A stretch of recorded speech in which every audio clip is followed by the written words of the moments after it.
wabarakatuh. Waalaikumsalam warahmatullahi wabarakatuh. Alhamdulillahirabbil alamin. Allahumma shalli wa sallim ala habibika Mustafa ka nabiyina Muhammadin wa ala alihi washabihi asma'in. Amma ba'du.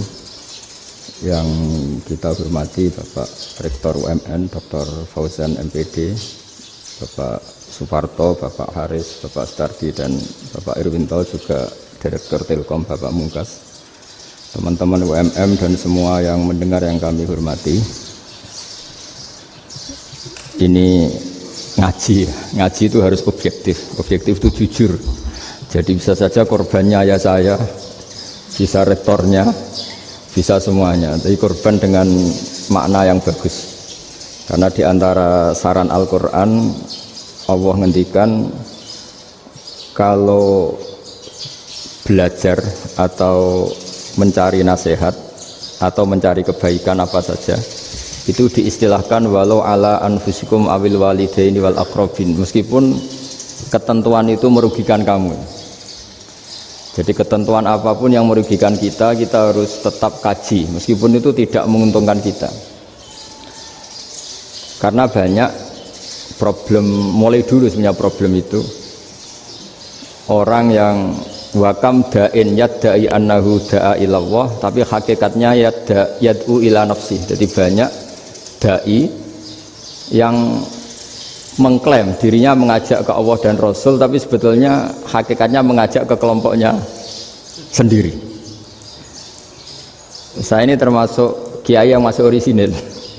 Artinya orisinil gini, suatu saat atau kapan saja saya kok sudah tidak laku jadi kiai, asal Islam jalan tetap senang. Karena nggak penting yang populer saya apa enggak, itu tidak penting, yang penting agama ini tetap jalan. Sama, negara ini harus jalan siapapun presidennya. Ya, ini penting saya utarakan karena perbedaan antara nafsu dan komitmen beragama itu tipis sekali. Sehingga dulu pernah ada cerita, ini bukti keadilan Rasulullah SAW. Pernah suatu saat Nabi itu ngaji, yang ngaji seperti ini. Terus ada pemuda dengan cueknya ngelewati masjid yang sedang dipakai Nabi ngaji. Sehingga cerita semuanya ngomel ya, bergumam.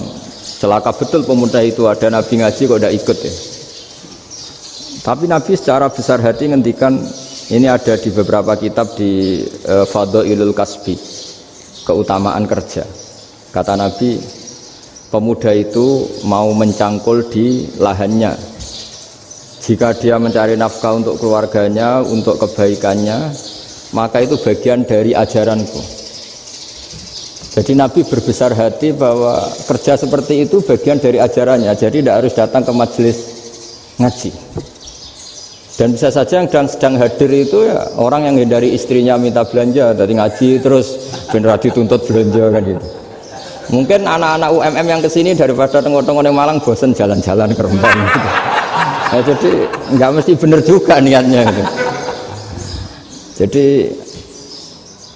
ya sama itu. Jadi kalau di dunia kiai yang masih orisinil itu, nafsu itu benar-benar dilatih.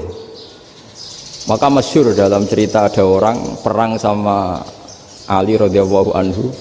Ketika perang ini sangat semangat, tapi ketika orang itu meludahi dan Sayyidina Ali ini tersinggung karena diludahi, Sayyidina Ali langsung angkat tangan, sudah perangnya nggak usah diteruskan, karena saya marah sama kamu sekarang demi nafsu, karena kamu meludahi saya, padahal saya tadi motifnya demi Allah dan Rasul.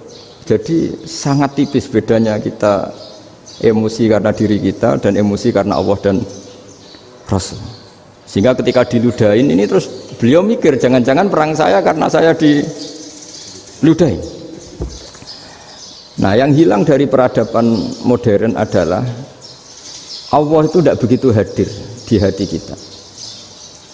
Saya sering cerita di mana-mana, teks hadis itu sebenarnya berbunyi gini, ini hadis sahih. Mangka na yu'minu billahi wal yaumil akhir fal yukrim jarohu. Ada yang fal yukrim jarohu doifahu, ada yang fal yakul khairan aw yasmut. Siapa yang iman dengan Allah dan Rasul maka harus memuliakan tetangganya, memuliakan tamunya. Dulu itu ada seorang ulama dipanggil anak muda, dibully terus sekarang. Wahai kiai, datang ke rumah saya. Datang kiai itu. Setelah sampai ke rumah orang itu, silakan kiai kembali ke rumahnya. Saya tidak butuh kiai. Kiai itu dengan riang kembali. Setelah di rumah dipanggil lagi, Pak Yai silahkan datang ke rumah saya. Datang lagi. Ya senyum-senyum kiainya santai. Wah nggak jadi butuh Pak Yai, silahkan kembali lagi. Sampai 3 kali. Oh itu kalau rektor digitukan marah itu. Dosen marah. Kiainya santai. Santai senyum-senyum rileks. Ketika ditanya, kenapa Pak Yai tidak tersinggung? Jawabannya unik. Anak muda, saya ini senang sekali nuruti perintah Allah, disuruh menghormati tetangga. Sehingga ketika Anda manggil ya saya datang. Ketika Anda nyuruh pulang ya saya pulang. Saya senang sekali nyenangkan tonggo. Dan itu perintah Allah, jadi tidak ada hubungannya dengan kamu. Wah pemudanya nangis minta dimaafin. Kalau kita kan enggak, kita ini dosen, kiai, mungkin kita doktor, mungkin kita profesor. Tapi kita ini sering didikte oleh orang bodoh. Kalau orang bodoh itu jengkel, lo kita ya jengkel. Lo kamu jengkel, dijengkelkan orang bodoh itu namanya terdikte. Itu bodoh apa pinter? Oh itu tidak pinter sama sekali. Kalau betul-betul kamu pinter, hanya bisa didikte oleh Allah Subhanahu wa Ta'ala. Jadi antara hukum Allah apa? Wa ahsin man asa'a ilaika, berbuatlah baik sama orang yang berbuat buruk sama Anda. Itu dikteannya Allah. Kalau dikteannya orang-orang bodoh kayak dimangkel ben mangkel, terus kamu mangkel. Itu bodoh apa pinter? Nah, problem kita kekinian adalah wong pinter wong bodoh itu podo-podo bisa didikte oleh sekelilingnya. Sekarang wataknya perumahan seperti itu, wataknya anak-anak seperti itu, kita didikte. Anak-anak jengkelin kita mangkel, berarti kita didikte oleh orang bodoh. Makanya agama itu unik, kadang ngendikan wa ahsin man asa'a ilaika, kadang wasil mangkoto aka, sambunglah orang yang memutus kamu.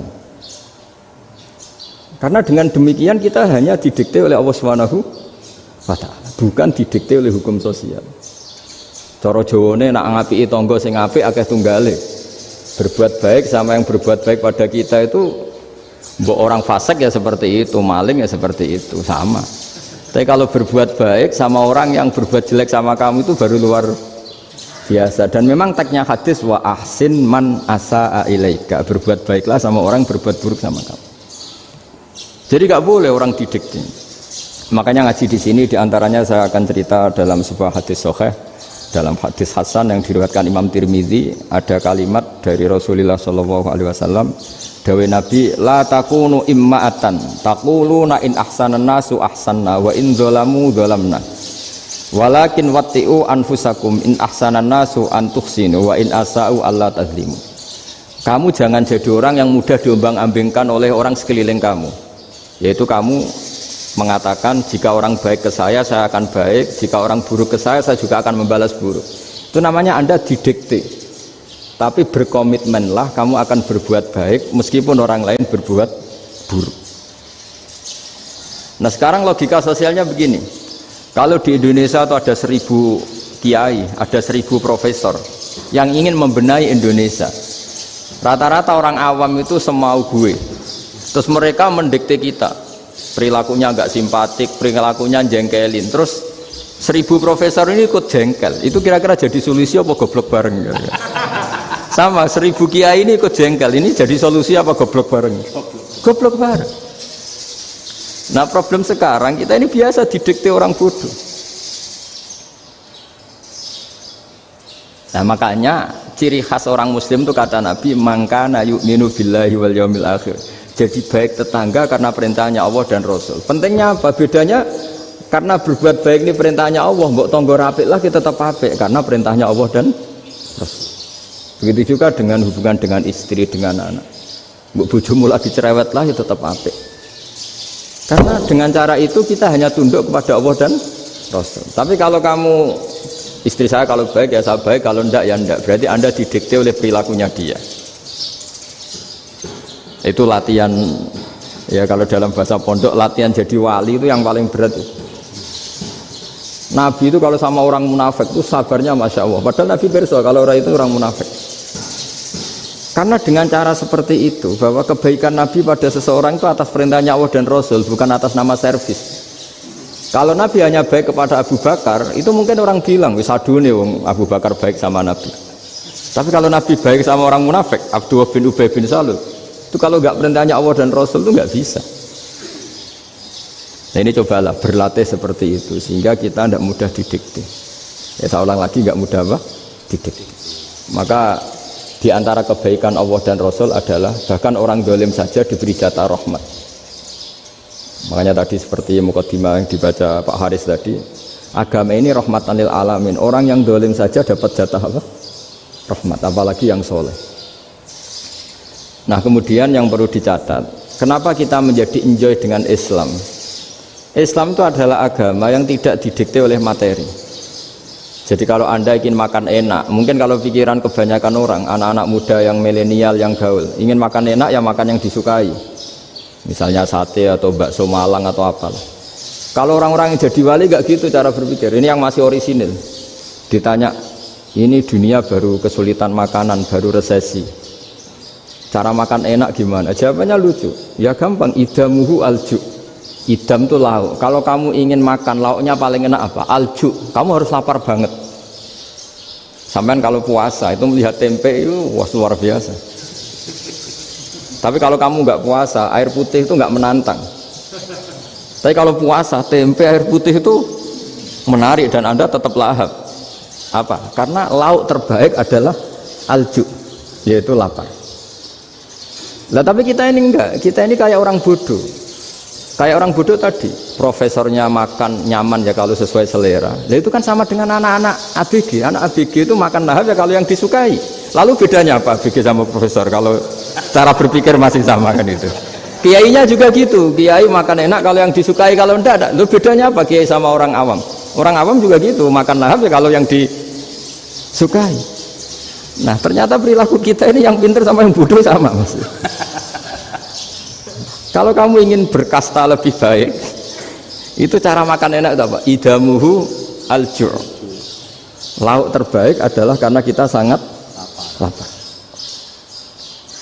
Makanya masyhur dalam cerita-cerita tarikh sirah nabawiyah, Nabi diberi hadiah, beberapa hadiah.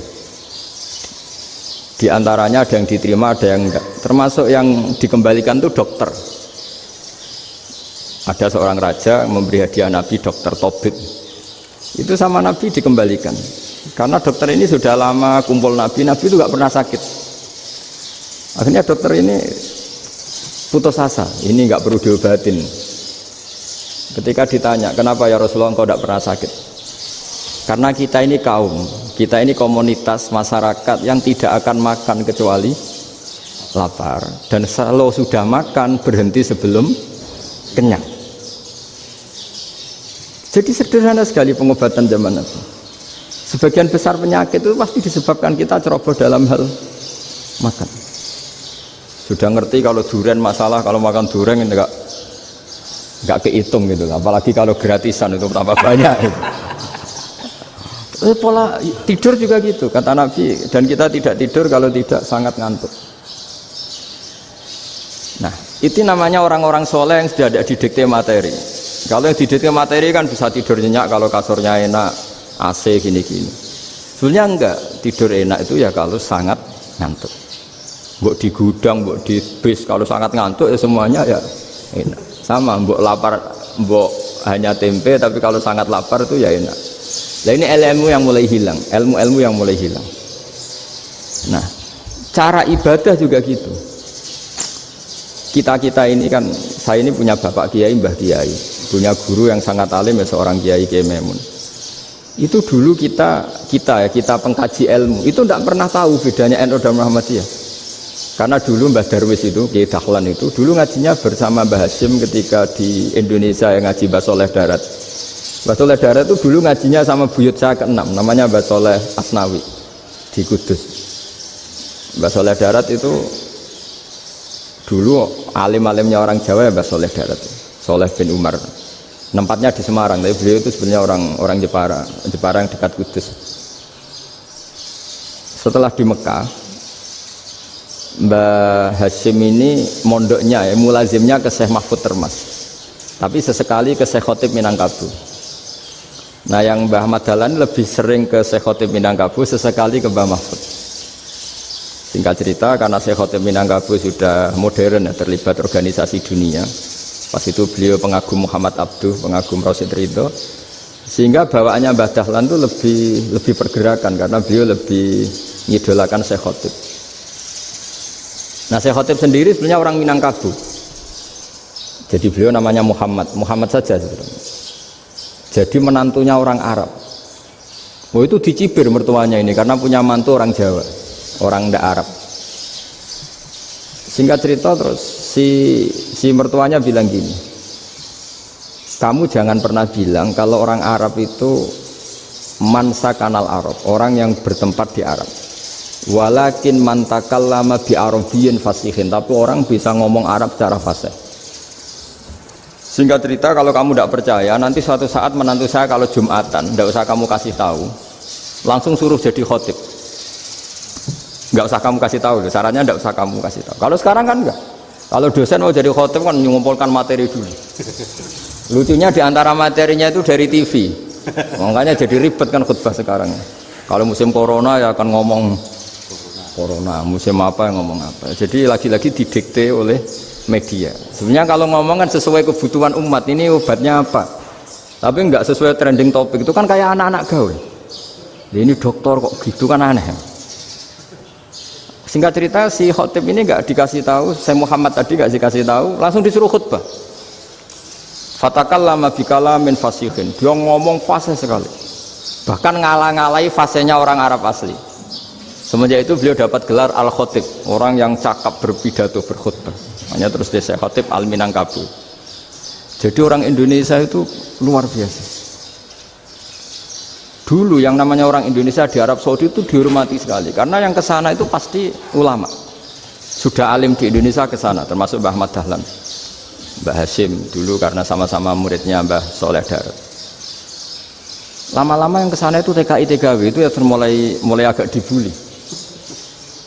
Dulu Syekh Nawawi di antara ijtihad yang dihormati itu beliau mengkritik nyuwun sewu orang yang kan orang biasanya normalnya kan muji orang mati syahid, hebat orang mati syahid itu hebat gini. Oke, kita sepakat orang mati syahid itu hebat. Tapi kata Imam Nawawi dengan syarat niatnya itu li'ila'i kalimatillah dan itu bawaan takdir. Seorang lagi itu bawaan takdir, harus mati di medan perang. Tapi tidak boleh seseorang ini niat perang tapi niatnya supaya syahid. Karena kalau begitu berarti dia berniat supaya menjadi maktulal kafir, orang yang dibunuh orang kafir. Kedua, dengan dia mati berarti pasukan Islam berkurang. Berarti dia ingin pasukan berkurang, hanya ambisinya dia ingin langsung ke surga. Misalnya pasukan orang Islam itu 10, orang kafir 10. Kalau kamu ingin syahid berarti mati 1 kan, tinggal 9 kan. Nah kalau yang seperti itu 10 kan mati semua. Gara-gara ingin syahid akhirnya perangi rapati tenanan, benang mati, benang mlebu swarga. Kata Syekh Nawawi, ya enggak. Kalau kamu perang sama orang kafir ya niat menang. Dengan niat menang ini kamu ingin li'ila'i kalimatillah. Tapi kalau kamu ingin syahid berarti kamu menuruti keinginan nafsu kamu yang cepat masuk surga. Itu orang Arab kagumnya bukan main. Karena di mana-mana orang itu dinilai dari niatnya. Paham ini ya? Tapi perang loh ya, dalam kondisi perang, bukan teroris. Perang itu artinya orang kafir yang ingin bunuh kita, itu perang namanya apa? Perang. Dulu orang cerita syahid itu hanya pokoknya syahid itu hebat, pokoknya syahid itu hebat.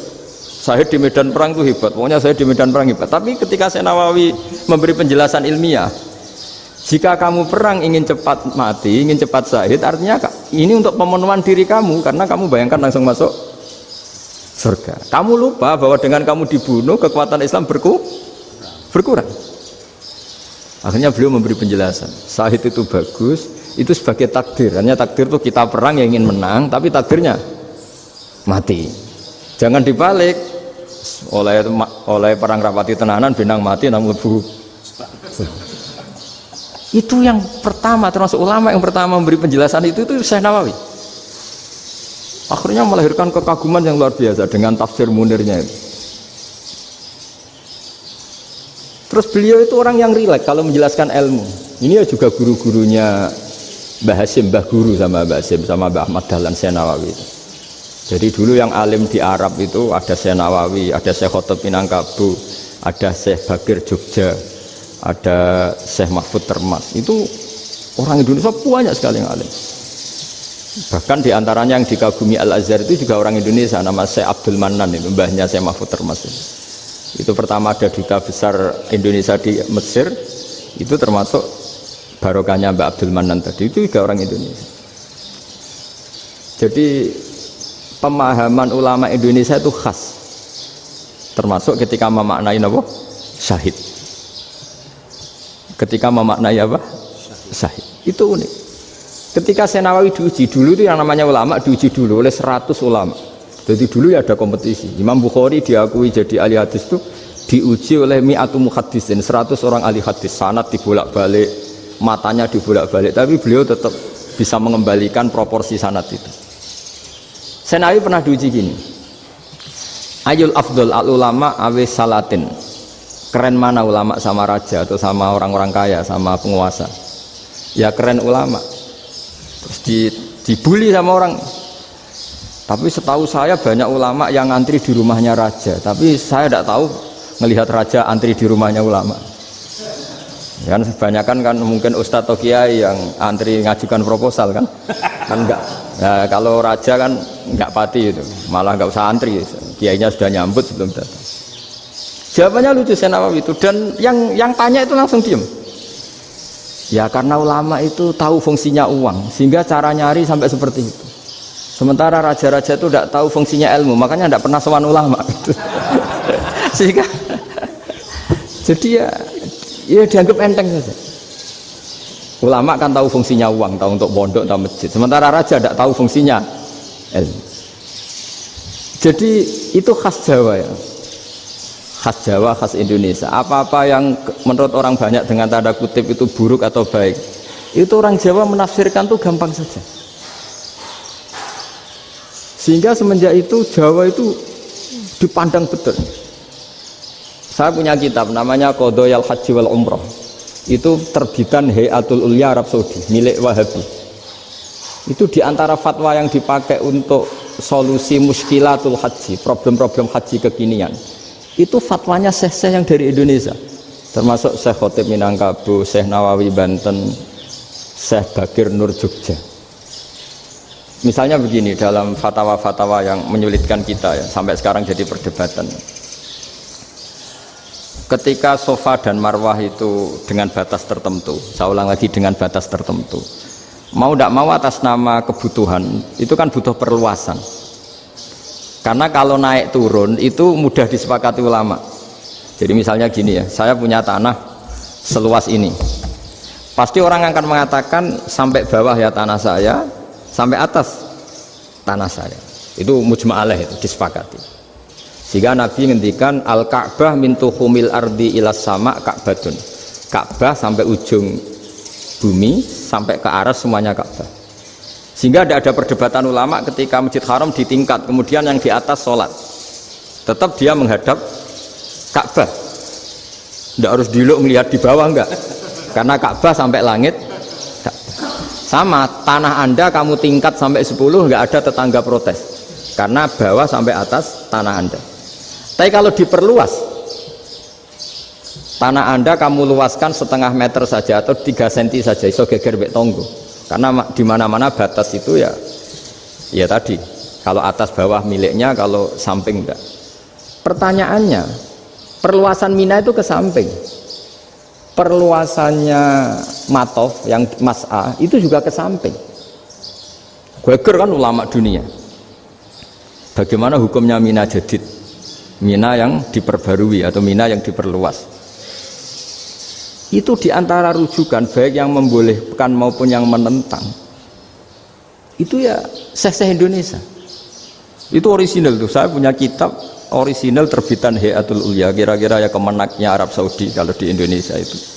Itu yang dirujuk dawuh Syekh Nawawi, dawuh Syekh Khotib Minangkabau. Karena apa? Ada logika khas Jawa. Misalnya begini. Meskipun saya tidak perlu fatwa Mina Jadid sah apa enggak, memang jadi perkhilafan ulama. Misalnya kampung ini dinamai Mina. Pertanyaannya gini, tanah yang di samping ini bisa milik Anda apa enggak? Ya bisa Gus kalau dibeli atau dihibahkan. Berarti tanah di samping Anda menjadi milik Anda karena ada proses pengambil alian lewat beli maupun hibah. Nah masalahnya ini negara itu berhak menganeksasi atau memasukkan ini sebagai mina. Itu ulama Jawa kalau ditanya alasannya apa? Fa innal muttasila bis hukmu dzalika syai'.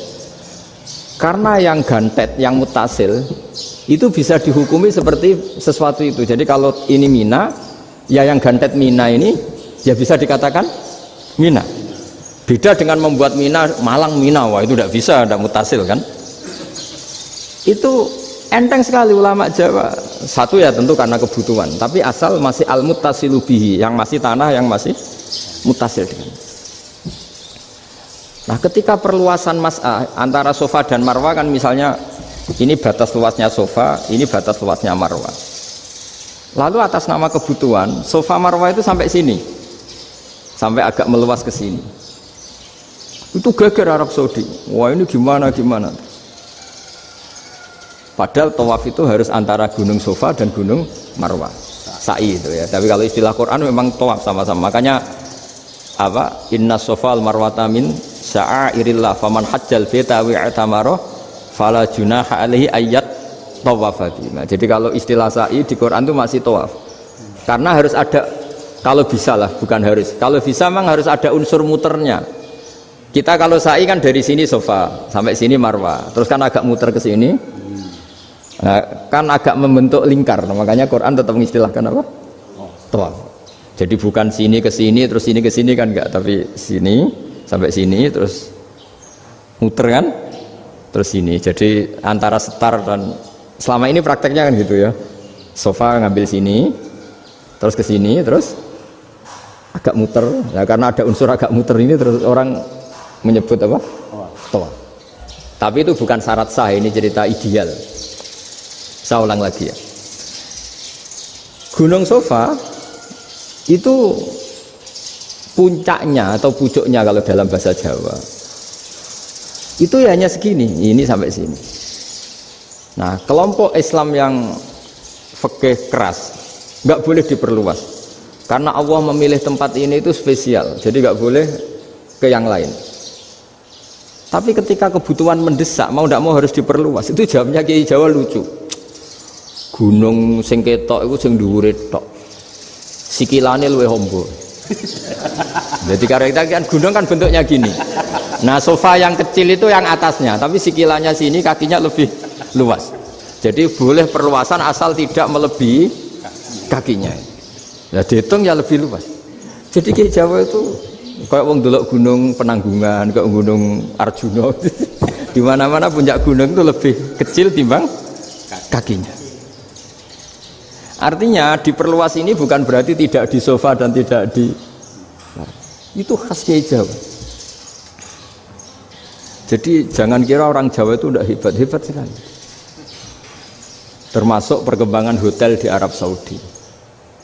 Itu dulu sebelum ada hotel, buyut saya kelima atau keenam dulu haji, namanya Badur Rahman.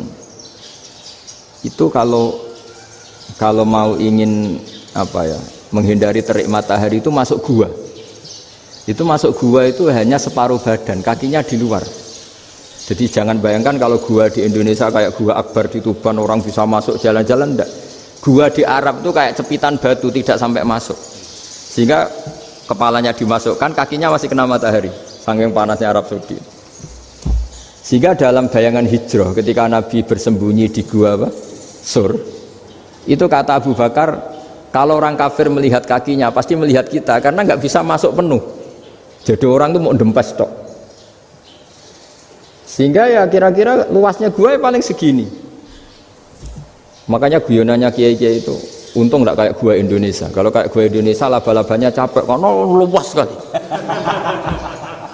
Jadi jangan bayangkan gua Arab tuh kayak gua Indonesia. Makanya bayangannya andai kan orang itu melihat ke bawah pasti melihat kita karena orangnya nggak bisa masuk penuh.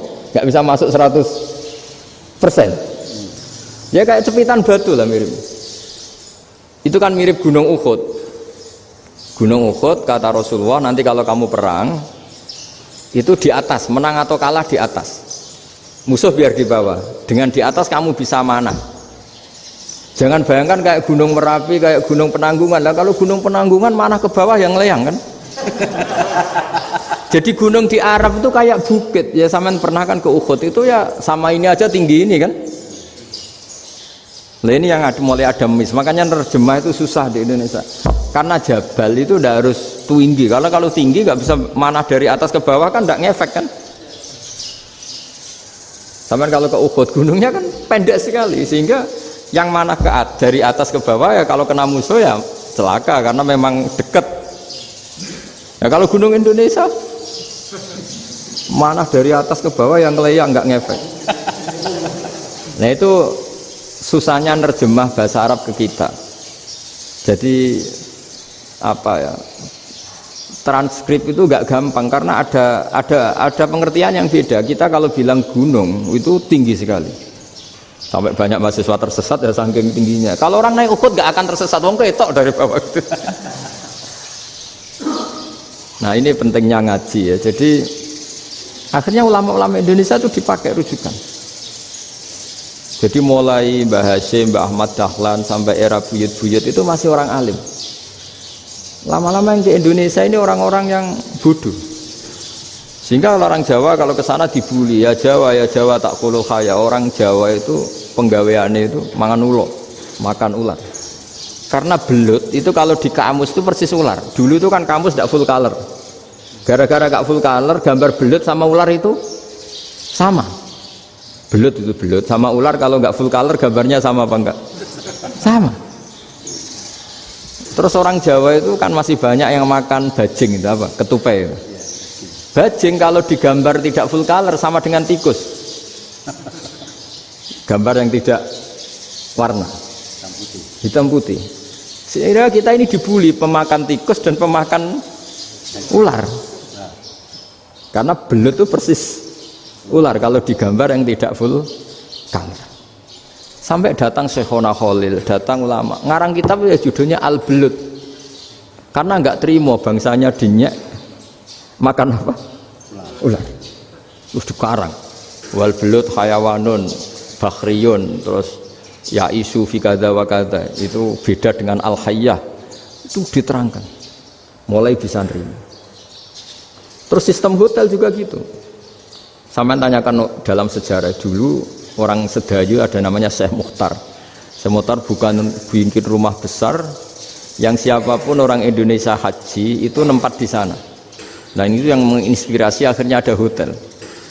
Dulu Syekh Mukhtar hanya menyediakan untuk hujat-hujat Indonesia. Lama-lama jadi hotel.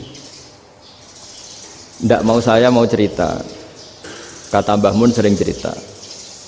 Kenapa wa ma arsalnaka illa rahmatan lil alamin, kata Mbah Mun, Allah itu pasti bikin ulama yang tidak produk Arab itu pasti ada. Kalau orang Arab jadi ulama wajar, bahasanya Arab, domisilinya di Arab. Tapi Allah akan selalu bikin ulama yang tidak bangsa Arab. Imam Ghazali itu Tus itu Persia. Imam Bukhari itu kira-kira kalau sekarang ikut Uzbek. Ya, Imam Bukhari itu kalau negara sekarang ikut mana? Uzbek. Kenapa demikian kata Mbah Mun? Karena Allah sudah ngendikan wama arsalnaka illa kafatan linnas. Manusia semua ini kena khitabnya Islam. Kalau tidak ada ulama yang dari berbagai negara, kesannya Islam itu hanya milik orang Arab Saudi. Makanya Allah selalu bikin ulama-ulama yang bahkan tidak Arab. Termasuk Imamul Muhaddisin, yaitu Imam Bukhari, itu orang Uzbek, orang Rusia lah kalau sekarang ikut Uni Soviet dulu. Imam Ghazali itu orang Persia. Syekh Nawawi itu orang Banten. Karena Allah ingin memaklumatkan bahwa Islam ini untuk semua, sehingga orang yang tidak Arab pun bisa belajar Islam. Yang alimnya itu nggak kalah sama orang apa? Arab. Makanya ini PR ya. Kalau Gus Dah Ploso nanti ngendikan suatu saat orang belajar Islam itu bahkan orang Arab pun bisa belajar ke Indonesia. Kalau orang Indonesia bisa alim betul kayak dulu. Sekarang banyak liga antar ulama. Itu orang Indonesia pasti masuk. Ulama-ulama top dunia itu pasti orang Indonesia banyak yang masuk. Karena tadi ketika orang Indonesia baca kitab, itu orang Arab itu kagum, kok bisa tidak bahasanya baca secara benar. Bukan sekedar bisa baca secara benar. Karena memang dilatih sedemikian rupa di pondok-pondok. Makanya kita semua lah, yang alim di Indonesia itu kemana-mana ya pasti alim. Dulu putra Mbah Mun namanya Gus Zofur itu tahun pertama ya sudah the best di tahun pertama. Kalau tahun pertama the best-nya ilmunya bawaan dari sarang, dari keluarganya. Gus Najib mondok di Said Muhammad tahun pertama sudah dipuji sebagai yang teralim karena ya sanggup. Kalau dipujinya tahun ketiga, tahun keempat kan mungkin dapat dari sana. Ini tahun pertama. Saya ulang lagi tahun pertama. Karena pengajaran di Indonesia itu luar biasa di pondok-pondok ini. Makanya kalau dalam anekdot pondok itu cerita-cerita lucu itu. Ada orang Jakarta ngaji, setelah di kelas itu pelengahan terus. Melihat jendela, lihat pintu terus. Lama-lama gurunya marah. Kamu diajarin kok ndak punya sopan, melihat pintu terus gak memperhatikan guru ya. Anak Betawinya jawabnya lucu. Habis Pak Guru bohong. Kenapa ya? Kamu Pak Guru bilang Ja'a Zaidun, Zaid datang. Tak lihat gak ada yang datang. Setelah itu contoh nasab kan ro'a itu Zaidan. Saya melihat Zaid, saya gak melihat Zaid. Contoh ketiga yang jar kan maror tu Zaidin. Saya berjalan ketemu Zaid. Pak Guru diam di situ gak jalan-jalan. Jadi saking detailnya Indonesia itu diajari kalau rofa Ja'a Zaidun, kalau nasab ro'a itu Zaidan, kalau jar marortu bi Zaidin. Nah si murid Betawi ini karena pertama sekolah ngiranya gurunya itu cerita Zaid datang, makanya dia lihat pintu terus, mana katanya datang kok tidak datang-datang. Nah dengan latihan seperti itu kemungkinan orang Indonesia salah itu kecil karena memang dilatih betul. Saya ulang lagi karena memang dilatih betul. Sehingga ketika orang Indonesia ini yang cerita seorang wartawan. Ini kisah nyata. Kalau ini tidak anekdot, kisah nyata. Ada wartawan internasional meliput Ramlah. Ramlah itu di Gaza, di Palestina. Wartawan Indonesia ini hanya bisa bahasa Inggris. Dijak ngomong bahasa Arab. Terus dia bilang saya tidak bisa. Saya tidak bisa, saya bisanya ngomong Inggris. Tapi apa yang terjadi setelah sholat, si Indonesia ini jadi imam pakai sholat jariyah lagi. Baca bismillah benar, bismillahi jar karena mudhof ilaih. Terus ketika iktidal ya benar, Rabbana lakal hamdu mil'us samawati wa mil'ul ardi benar. Ketika tahiyat ya benar, at-tahiyatul mubarakatuh sholawat. Sama orang Arab ini diambungi. Orang Arab kalau senang orang itu dicium. Kamu tawaduk, sebenarnya kamu itu ahli bahasa Arab. Karena orang Indonesia sekali sholat itu nggak ada yang salah, meskipun benarnya karena hafalan, tapi bagi yang ahli nahwu itu hebat. Misalnya kita kalau ngapalkan kan Bismillahi, Bismijar karena ba, Allahi jar karena mudhof ilaih, Ar-Rahmani jar karena sifat, Ar-Rahimi karena sifat, Alhamdu rofa karena mubtada, Lillahi jar karena ada huruf jarli, Rabbi jar karena sifat.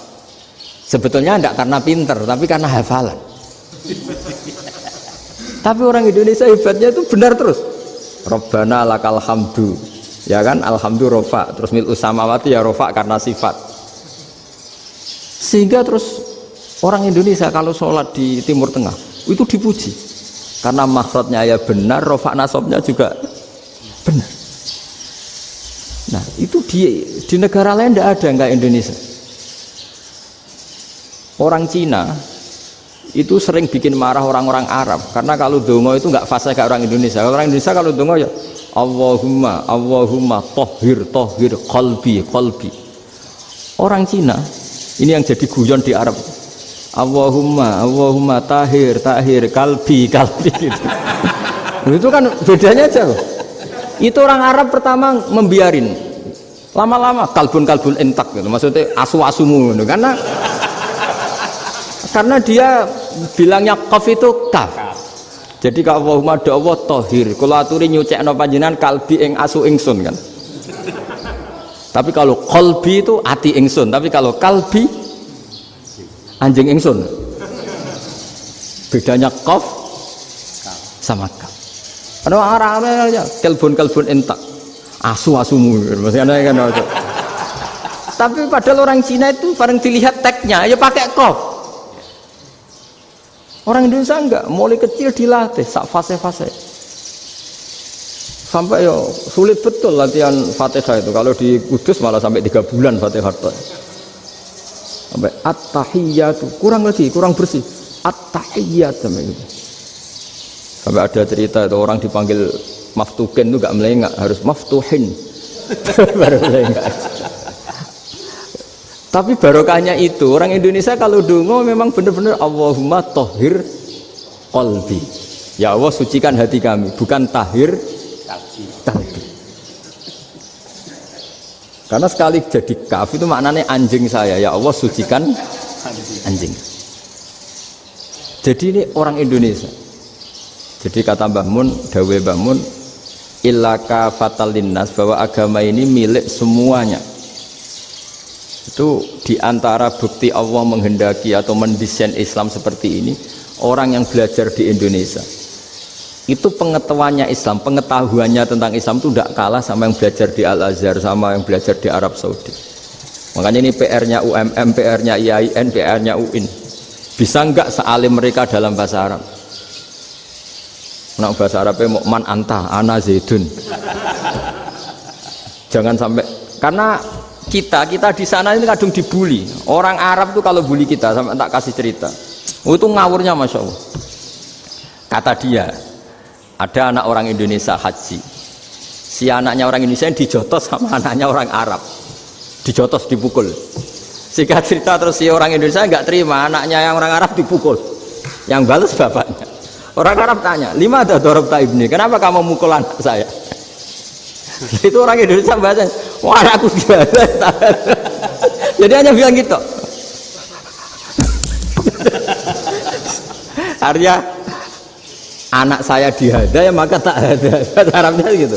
Anak saya dipukul maka saya balas mukul. Itu orang Arab mantuk-mantuk oh gitu. Paham? Suatu saat ada orang Indonesia itu sama orang Arab itu dilus-lus itu ya digini-giniin.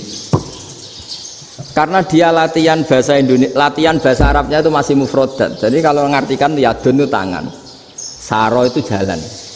Jadi kalau jalan ya saro-saro. Roksun itu kepala, ana itu ingsun. Jadi karena dia nggak ngerti penggunaannya, itu bahasa Arabnya itu yadun anta. Jadi bukan yaduka tapi yadun anta. Berarti tangan kamu. Saro-saro itu jalan-jalan. Ala roksi ana yang atasnya sirah ingsun. Jadi mestinya yang benar kan yaduka saro ala roksi atau gitu. Tapi enggak dipotong-potong. Yadun tangan kan, anta kamu. Berarti tangan kamu. Saro-saro jalan-jalan. Roksun itu sirah, ana ingsun. Jadi di atas kepala saya. Orang Arab tertawa-tawa. Tapi paham. Kalau maksudnya seperti itu. Jadi kita ini dibully di Arab itu Masya Allah. Jadi akhirnya lahirlah ulama-ulama tadi yang saya sebut tadi. Bahkan pernah lama sekali ulama Indonesia itu jadi master di Arab Saudi. Yaitu Senawi Banten. Itu kalau orang sana bilang itu Sayyidu Ulama Il-Hijaz. Top-topnya ulama Mekah Madinah. Padahal beliau orang Indonesia. Dan dimakamkan di Ma'la itu dekat makamnya Sayyidah Khadijah. Karena sangat dihormati. Nah, di antara sebab dihormati adalah ketika orang memahami syahid, maknanya pokoknya maktulal kafir. Syahid itu adalah orang yang kalau perang itu mati di medan perang. Itu Imam Nawawi merinci secara detail. Kalau dia perang supaya tujuannya mati syahid cepat ke surga, berarti dia nuruti hadzun nafsi, ingin cepat ke surga. Tapi dia lupa bahwa dia dengan terbunuh pasukan Islam berkurang kekuatan. Maka syarat perang yang benar adalah ya ingin menang. Di mana-mana perang ya lillahi kalimatillah, supaya kalimat Allah itu menang, jangan ingin kalah. Soal dia mati takdir, tapi jangan ingin mati. Wah, itu terus dikagumi. Ternyata memang oh iya ya, kalau pasukan Islam 10 kafir 10 kita ingin syahid, berarti ya kalau orang ingin syahid kan terus mungkin perangnya ada hati-hati, main ngawur saja terus kalah mati. Sudah apa kalon satu kan, terkurangi satu kan. Nah kalau semuanya 10 punya niat gitu, nah itu Syekh Nawawi. Syekh Nawawi itu orang yang begitu gampang nerangkan Quran. Bahkan ketika orang Arab kesulitan ngartikan famathaluhu kamathalil kalbi in tahmil alaihi yalhas aw tatrubuna yalhas. Orang Tomak itu ibarat kayak anjing. Anjing itu kamu kasih makan ya tetap melet, menjulur-julurkan lidahnya, kamu ndak ya ndak. Imam Nawawi ditanya, "Ma wajusibbi?" Lalu wajah tasbihnya di mana? Beliau menjawab, "Fit Tomak." Jadi anjing punya dua sifat yang berlawanan. Di bab ilmu dipuji, nggak ada hewan yang mudah menerima ilmu kayak apa? Anjing. Sehingga Quran mengistilahkan wa ma 'allamtum minal jawarihi mukallibin. Hewan yang mudah diajari itu oleh Quran dibahasakan sudah menganjing. Karena anjing adalah hewan yang paling mudah apa? Diajarin. Itu diakui oleh Quran wa ma 'allamtum minal jawarihi mukallibin. Tapi dia punya sifat yang sangat buruk sekali, yaitu nggak pernah puas. Makanya ketika Bal'am bin Ba'ura, ada tokoh yang kedonyan ya, itu kalau diistilahkan Quran walakinnahu akhlada ilal ardi wattaba'a hawa famathaluhu kamathalil kalbi in tahmil alaihi yalhas aw tatrukhu yalhas. Jadi anjing punya dua sifat yang berlawanan.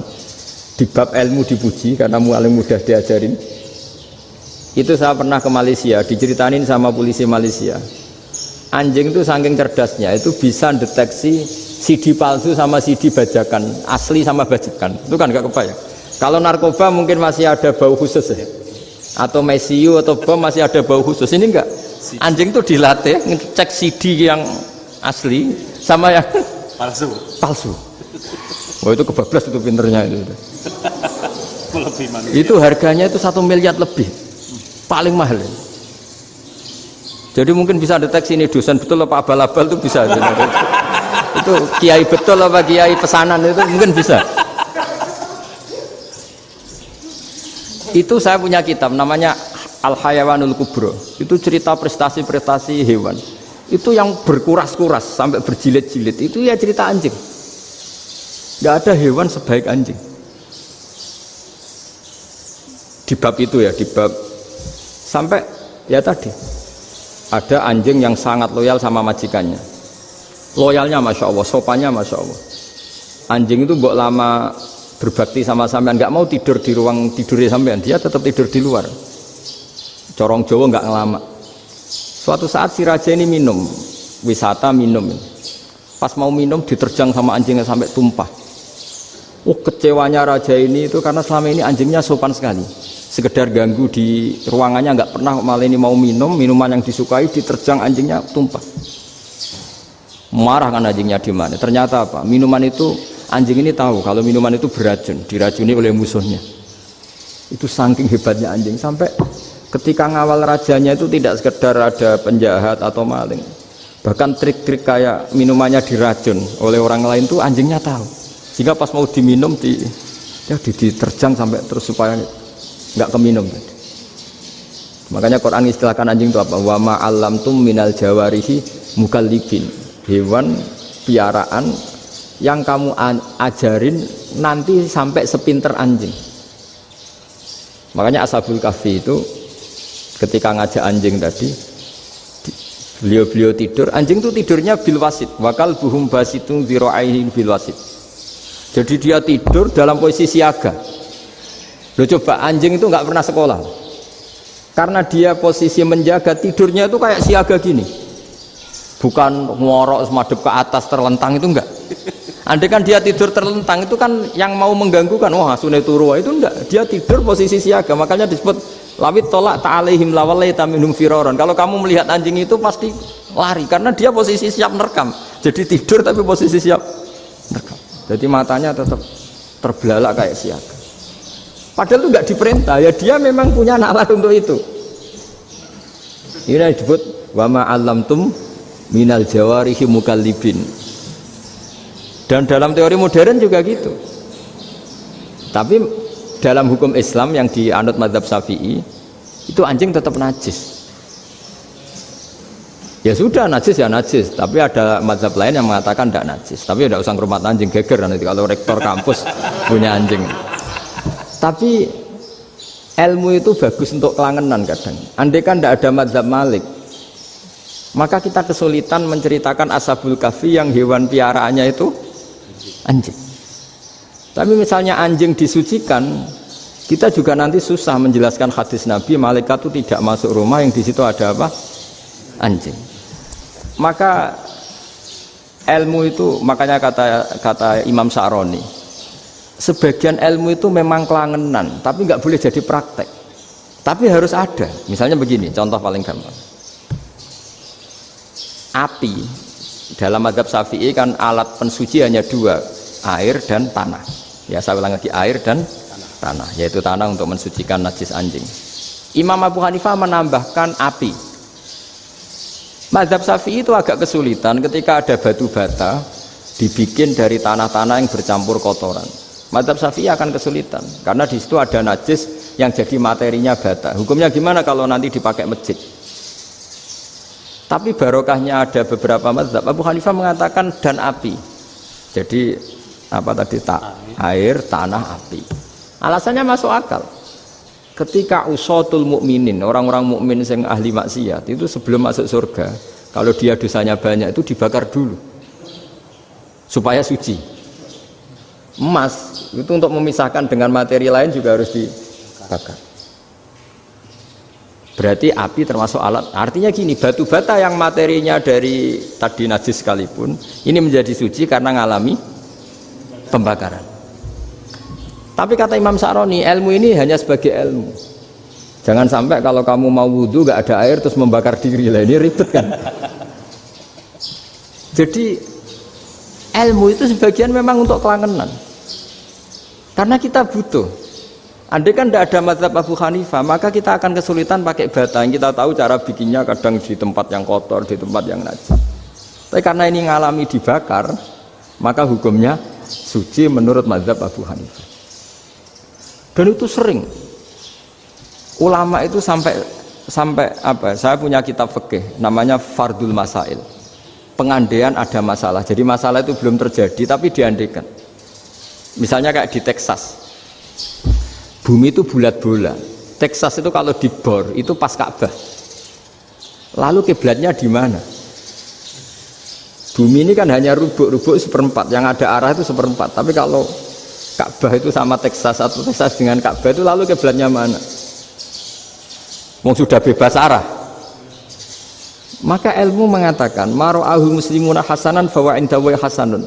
Kamu jangan nuruti ilmu hakikat tapi nuruti mindset. Kalau mainstreamnya orang banyak seperti itu, mindsetnya orang sana misalnya Ka'bah sana ya ikut sana. Tapi ini tidak mewakili hakikat karena kalau yang 380 derajat itu kan terus ribet. Makanya ini kesulitan di bab-bab fikih. Ya saya ulang lagi, kesulitan di bab-bab fikih. Makanya fikih itu selalu bicara, misalnya gini, ada orang sholat. Saya ulang lagi. Setelah salam pertama dia kentut, itu sholatnya batal apa enggak? Itu lama berdebat. Yang dikatakan rukun sholat itu salam pertama, sehingga orang kalau sudah salam pertama, maka sudah keluar dari sholat. Maka kalau kentut gak apa-apa, wong yang keluar dari sholat itu salam pertama. Tapi lalu pertanyaannya, kenapa Nabi salam 2 kali? Lalu yang kedua gunanya apa? Ribet kan, partai ini kalah pasti kalau ditanya gitu. Tapi kalau ditanya dibalik, sholat itu satu ibadah yang dimulai dengan takbir, yang diakhiri dengan salam. Berarti salam pertama itu pengakhir apa nunggu salam kedua? Pertama, di semua ulama bilang salam pertama. Kalau salam pertama sudah pengakhir berarti pembatalan setelah itu nggak punya efek, nggak punya akibat. Itu kan ribet. Debat fikih itu memang ribet. Fikih itu memang senam otak karena pertanyaannya mirip-mirip seperti itu. Nah, sampean milih mana? Milih salam pertama apa salam kedua? Pasti ulama milih salam pertama. Jadi anehnya fikih itu di situ. Misalnya orang mati, takbir itu berapa kali? 4 kali. Andai kan takbir 5 kali itu batal apa enggak? Satu ulama mengatakan 5 kali itu batal. Karena rukunnya sholat jenazah itu takbir 4 kali. Berhubung ini rukun, kalau nambahi ke 5 berarti menambahkan rukun. Kayak kamu sholat rukuk 2 kali kan batal. Sujud 3 kali batal karena menambahkan apa? Rukun. Berarti kalau takbir 5 kali batal.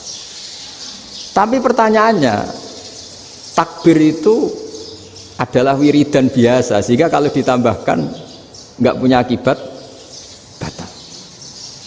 Jadi perdebatan ulama itu kadang ya lucu. Kayak kemarin Pak Haris pas pertama ke sini mau ngundang saya, tak ceritain. Dulu sholat jenazah itu pasti mayit di depan. Karena lazimnya sholat jenazah itu mayit di depan. Tapi mulai dulu lama sudah berpendapat, andai kan jenazahnya di belakang pun tetap sah.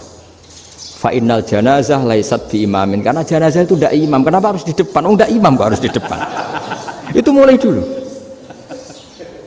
Sehingga ketika Arab Saudi pernah mengalami tragedi, ada orang yang dibungkus kayak mayit, ternyata senjata. Setelah di dekat Ka'bah dipakai. Dulu tragedi tahun berapa itu? Pokoknya pernah ada tragedi itu. Semenjak itu Arab Saudi kalau ada orang mati tetap di kamar mayit, terus ada sholat jenazah. Padahal mayitnya di belakang yang jamaah. Jadi meskipun kita tidak akan bikin ajaran baru jenazah di belakang, ya tidak keren, kasihan kan. Tetap biasanya di depan ya di depan. Tapi meskipun jenazah ini di depan, kita tetap berpendapat andai kan di belakang tetap sah, tapi nggak usah dipraktekkan. Nah, pentingnya ilmu ini begini. Saya misalnya di Rembang, boleh nggak nyolati ghaib jenazah yang di Surabaya? Boleh kan? Padahal yang kita solati di belakang. Jadi ilmu itu penting. Cocok tidak cocok, nama ilmu itu penting. Terus ada gini lagi pertanyaan di fikih. Memang saya sengaja akan ngaji fikih. Kalau ngaji intelektualitas orang Muhammadiyah juara lah. Tapi ini ngaji fikih. Ada orang sarongnya itu pas sampai lutut. Kalau berdiri lututnya tertutup. Tapi nanti kalau ruko agak jengking lututnya terbuka. Itu batalnya nunggu ruko apa mulai takbir sudah batal?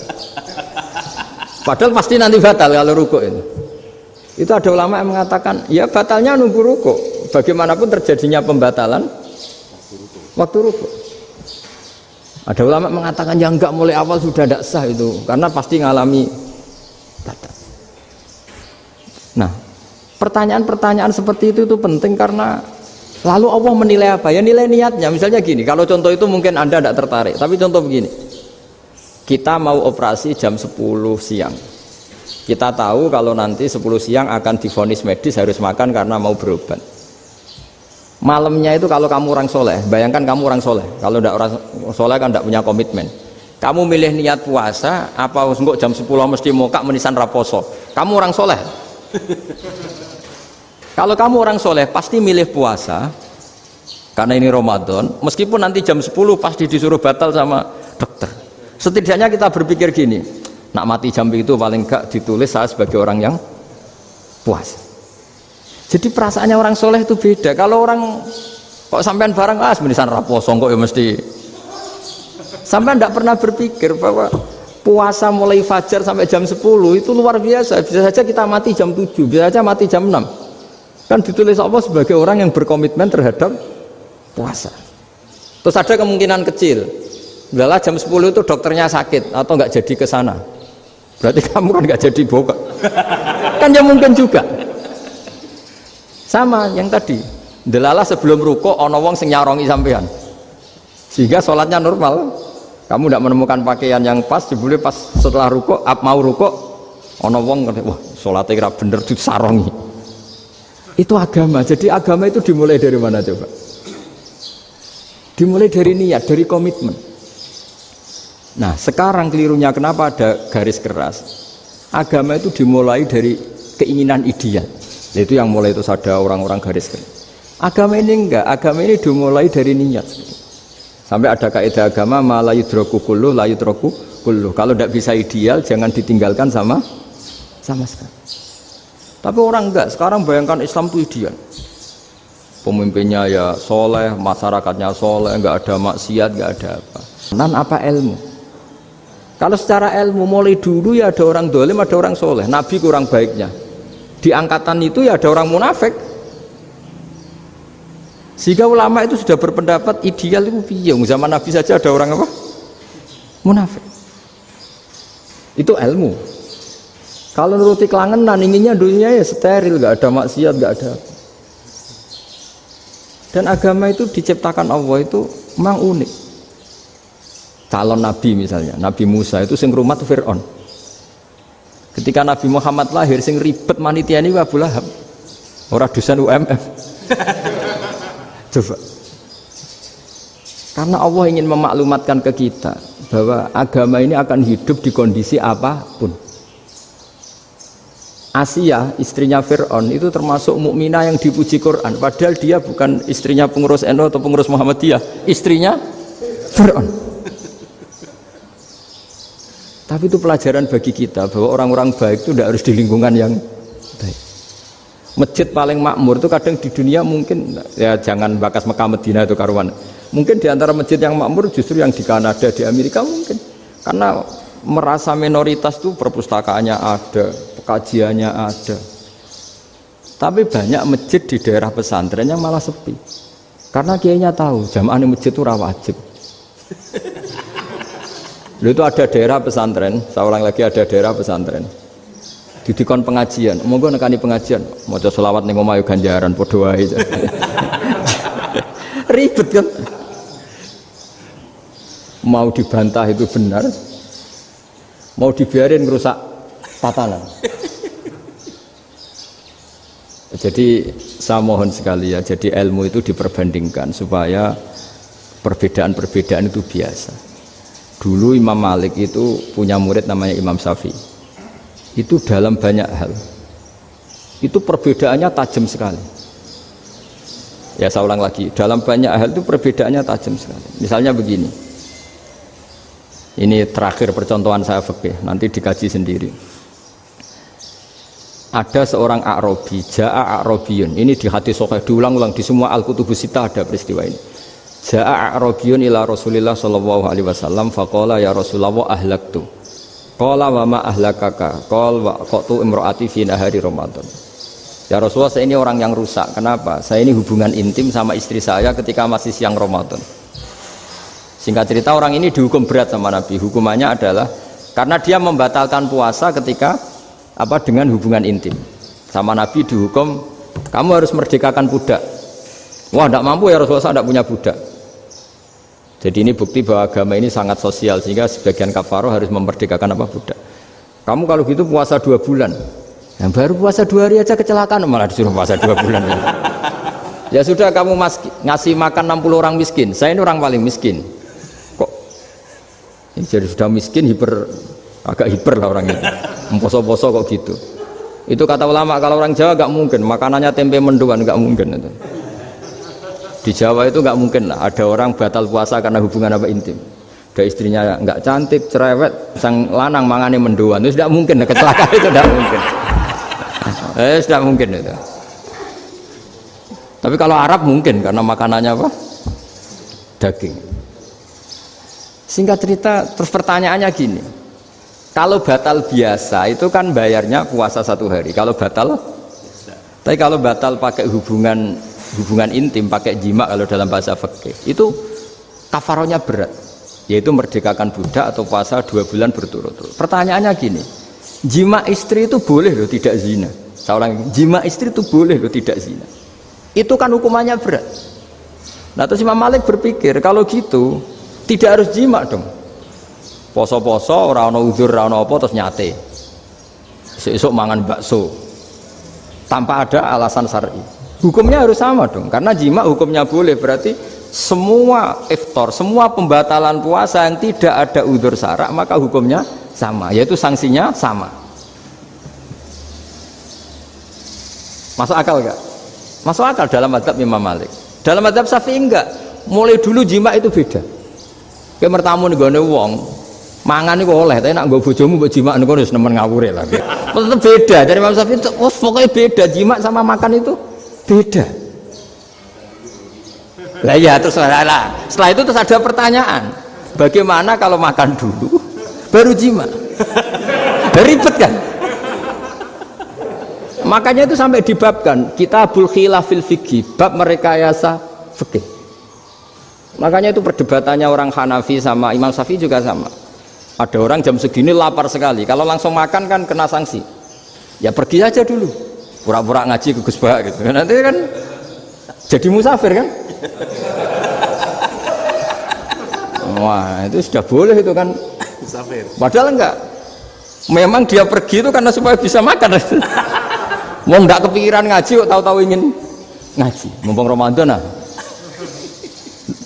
Nah makanya dibabkan, apakah boleh merekayasa fikih?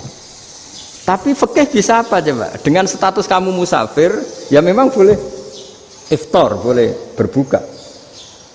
Nah itu terjadi terus perdebatan ulama menyangkut fikih.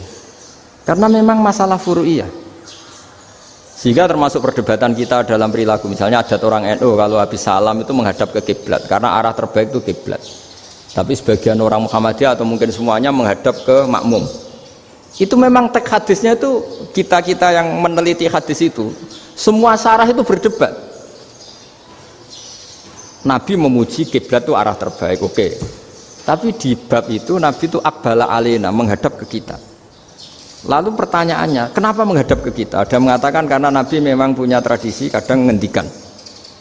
Ya tentu dulu istilahnya tidak kultum, nggak ada istilah itu dulu, 7 menit itu nggak ada. Tapi ada ulama yang analisis begini, termasuk kitab Fathul Bari. Nabi itu tokoh sentral, taruh lagi Nabi itu tokoh sentral. Ini kata kitab Fathul Bari, bukan kata saya. Nah orang-orang yang imamu kaumi, orang-orang yang jadi imam di daerah masing-masing, tetap kalau sholat itu ikut Nabi. Ikut Nabi setelah salam langsung pulang. Jadi sebetulnya salam langsung pulang itu ya ada sejarahnya karena dia mau jadi imam di daerahnya. Nah, tidak kebayang kalau Nabi itu madhep kiblat.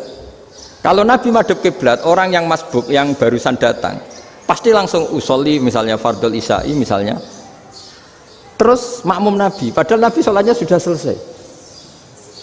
Jadi intinya gini kata Fathul Bari, imam setelah salam itu harus bikin gerakan atau omongan atau apa saja yang menunjukkan kalau sholatnya selesai. Di antara gerakan itu adalah beliau harus menghadap ke hadirin atau menghadap ke utara atau apa saja yang penting menunjukkan kalau sholat ini sudah selesai. Itu fikih. Jadi fikih itu cara menganalisis itu memang unik. Karena kalau Nabi tetap seperti itu, posisi pancet seperti itu, maka orang yang baru datang mengira Nabi masih sholat. Nah, pertanyaannya kalau mereka sudah takbir, malah sholatnya tidak sah. Kenapa tidak sah? Menggantungkan sholat atau mengikatkan sholatnya dengan orang yang sudah tidak sholat. Jadi menjadikan orang yang nggak sholat sebagai imamnya kan nggak boleh. Maka Nabi harus memaklumatkan dengan gerakan itu bahwa beliau sudah tidak sholat. Karena orang datang dari berbagai daerah. Jadi nganalisis fikih, fikhul hadis namanya. Itu ulama itu mau tidak mau debat. Karena pertanyaannya itu kenapa? Ya memang mau apa? Karena yang namanya sosial itu yahtamilu muhtamilatin, ada sekian kemungkinan. Makanya dalam madzhab istimbat itu, ketika Nabi sedekah pakai tamer, pakai kurma, itu ulama mesti ngitungnya tuh kut. Kut itu makanan pokok. Sehingga Imam Syafi'i mengatakan kalau di Indonesia pakai beras misalnya, karena kutil balad Indonesia itu beras. Oke, Imam Syafi'i mainstream. Tapi ketika era Yusuf Qaradawi di Al-Azhar di Mesir sana, ulama-ulama mulai usil. Sama sih ingat Mbah Mun sering gejlokan, lah iya petani gabah, petani padi wis melarat wajib zakat. Petani cengkeh, kakao, suga-suga wajib zakat hanya karena yang ditanam tidak makanan pokok. Jadi mulai ada ulama mulai gerah lah, kalau bahasa politiknya mulai gerah. Yang petani miskin gara-gara yang ditanam padi wajib zakat. Yang orang-orang di sana misalnya di Sulawesi karena tanamannya kakao atau cengkeh tidak wajib zakat karena bentuknya tidak makanan pokok. Geger kan di Al-Azhar geger. Akhirnya hampir semua ulama berpendapat ya sudah sekarang ketika Nabi menzakati makanan pokok itu jangan dihitung sebagai makanan pokok. Wa mimma akhrsna lakum minal ard. Apa saja, ma itu apa saja. Makanya kata Yusuf Qaradawi, ma itu apa saja. Makanya semua tanaman yang menghasilkan uang itu wajib zakat. Nah, masalahnya kitab-kitab Syafi'iyah itu sudah mamlu'ah, sudah penuh dengan penjelasan misalnya fala zakata fil khadrawat, maka enggak perlu zakat untuk kayak kangkung, semangka dan sebagainya. Nah, lalu kiai-kiai angkatan modern kayak Mbah Mun itu sering dapat masukan. Saya pernah dengar sendiri, Yai, Saya ini punya sawah 1 hektar, tak tanamin padi, itu nggak pernah kaya saya. Sekarang tak tanamin kangkung malah saya kaya, karena tiap 3 hari panen tak kirim ke Jakarta. Itu orang Indramayu yang tanya. Jadi gak tanam padi gak pernah kaya, tanam kangkung kaya. Nah, karena dia orang soleh, kalau zakat boten. Mau diwajibkan zakat tidak makanan pokok, mau tidak wajib dia kaya. Semenjak itu perubahan di Indonesia ikut. Akhirnya ada zakat, pokoknya asal tanaman yang 1 nisab ya wajib zakat. Masih ada debat lagi. Ketika nanam ingin dipanen, itu dia petani apa pedagang? Karena nanti perdebatannya ikutnya zakat zuruk, zakat tanaman apa zakat pedagang. Kalau sampean nggak pernah debat berarti sebenarnya Anda tidak dosen Islam ini. Berusaha nggak pernah diskusi fikih apa Islam. Karena saya berkali-kali punya tamu itu begini, Gus saya ini pedagang melon, tapi dia penanam melon, jadi pedagang yang agak ingin badi banyak. Itu caranya gini Pak Rektor, saya misalnya pedagang melon, daripada saya kulak di pasar atau dari petani sudah mahal, nyewa tanah sekian hektar terus ditanami melon. Setelah berhasil, ini dia zakatnya tanaman apa zakat pedagang? Karena dia nanam itu mentalnya sudah pedagang. Padahal nanti zakatnya beda kan?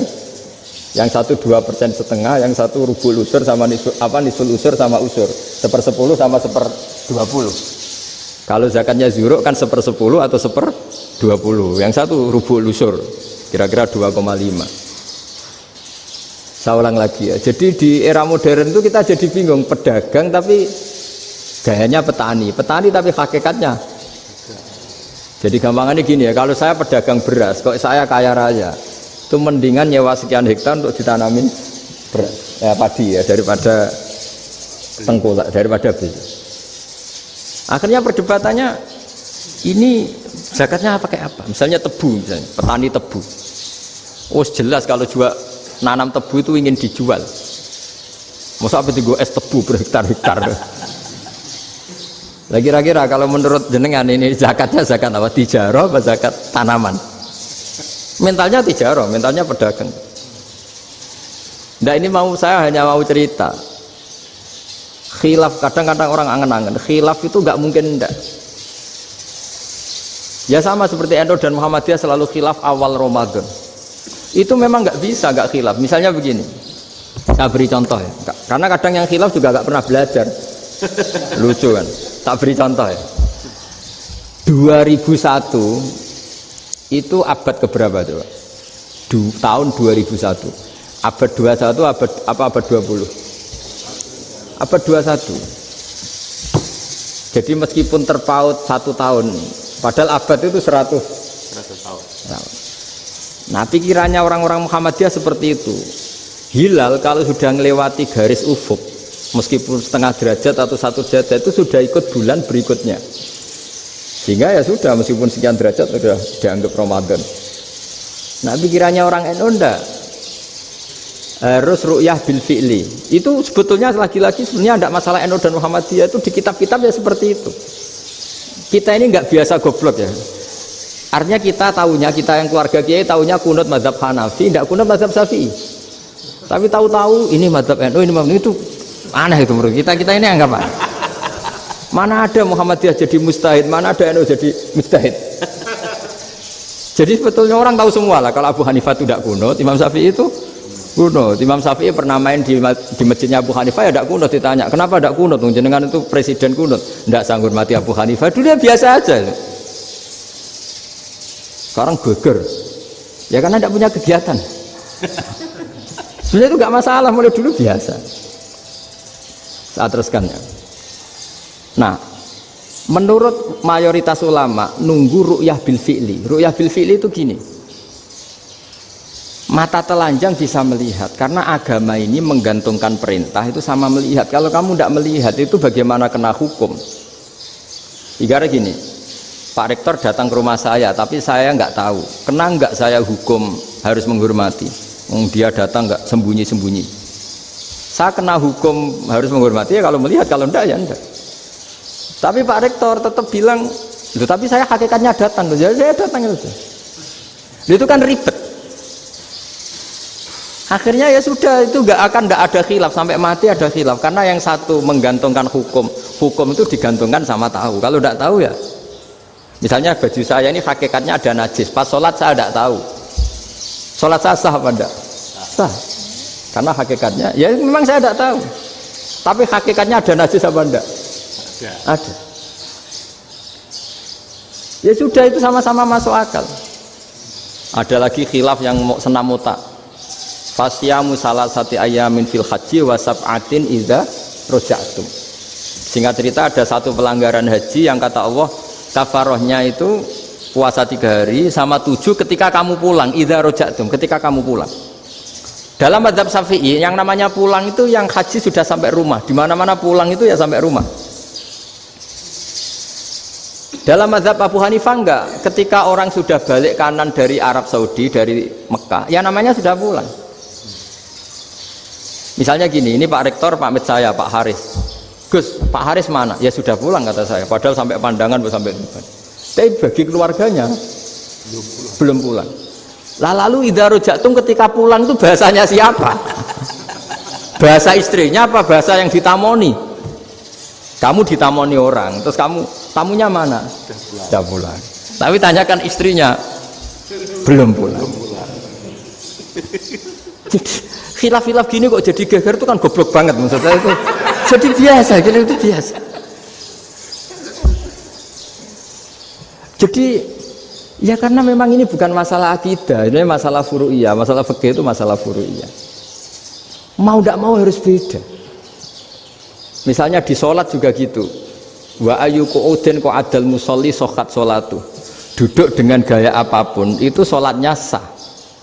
Sehingga sampean kalau haji atau umroh, orang Arab itu jenenge duduk enak-enak awak di kursi. Duduk sopan ya hanya orang Indonesia loh. Kalau sholat itu masih duduk ala orang tahiyat. Kalau sampean di Mekah, duduknya pakai apa coba? Kursi ya? Oh enak sholat duduk. Karena memang takbirnya di fikih dengan duduk gaya apa saja sah. Makanya sengenak awak duduk di kursi. Ribet kan? Mau tidak disahkan itu namanya duduk. Mau disahkan masa iya soal Allah kok duduk santai-santai gitu. Tapi mau apa? Ini fikih. Biasa orang lagi ini fikih. Fikih itu ya sudah ini fikih. Makanya kalau ulama berdebat misalnya Abu Hanifah berpendapat sholat itu wajib baca Fatihah apa asal Quran. Dalam mainstreamnya ya Fatihah karena la sholata liman lam yaqra bi Fatihatil kitab. Tapi cara Abu Hanifah enggak. Faqra'u ma tayassara minal Qur'an, bacalah apa saja yang mudah bagi kamu, asal itu Quran. Sementing gak gending Jawa, gak nyanyi lah gitu. Ya sudah mau apa coba? Jadi ya susah memang kalau fikih itu ya sudah seperti itu. Ada lagi yang masih ekstrim misalnya. Yang namanya menyembelih hewan itu gimana coba? Dari hidup ke mati, apa pasti mati disembelih? Cara mazhab Imam Syafi'i yang namanya menyembelih itu penyembelian harus menjadi sebab kematian. Itu yang sah. Seorang lagi penyembelian menjadi sebab kematian yang syar'i. Sehingga beliau mensyaratkan hewan yang disembelih ini masih punya hayatun mustaqirrah, punya kehidupan yang normal. Sehingga kalau nggak disembelih ya hidup. Sehingga kalau ada hewan ketabrak truk kejet-kejet mesti mati ini buat sembelih. Itu nggak sah karena nggak usah disembelih ya wes mati kan. Karena ini hanya nunggu koordinasi Israel kan, dia kejet-kejet itu kan prosedur itu. Tapi tidak disembelih pun mati. Tapi cara mazhab Malik enggak. Pokoknya anggere jek duwe nyawa jenenge kewan urip. Dengan kamu sembelih berarti matine mergo mbok sembelih. Meskipun nanti ya enggak usah disembelih ya mati. Coba hitung secara ilmu matematika. Kalau enggak disembelih hidupnya 5 menit. Gara-gara kamu sembelih hidupnya langsung mati. Terus dia matinya, cara di persidangan matinya disebabkan apa? Disebabkan disembelih apa kecelakaan? Loh, ya debat toh kamu. Sama-sama UMM aja debat.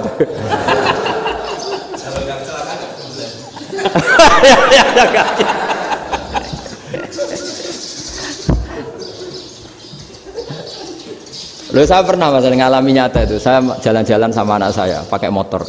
Sampai di jalan raya gitu ada ayam jago ketabrak mobil, kejet-kejet. Orangnya tanya, "Gus, ini halal atau ora?" "Wis kanggo kon halal." Suatu saat dia nggak terima kan, tanya, "Kenapa Gus?" "Ya nak kiai ra pantes, mosok kewan mesti mati nek tak sembelih, nak kiai pantes." Karena aku tahu kamu tuh gak kiai, mesti motifnya itu mergo jago, jajal cilik gak mau takokno. Ada kan ayam itu bayi kan gak ditanyakan. Kejet-kejet mati rak lah wong cilik wae. Tapi masalahnya ini kan jago.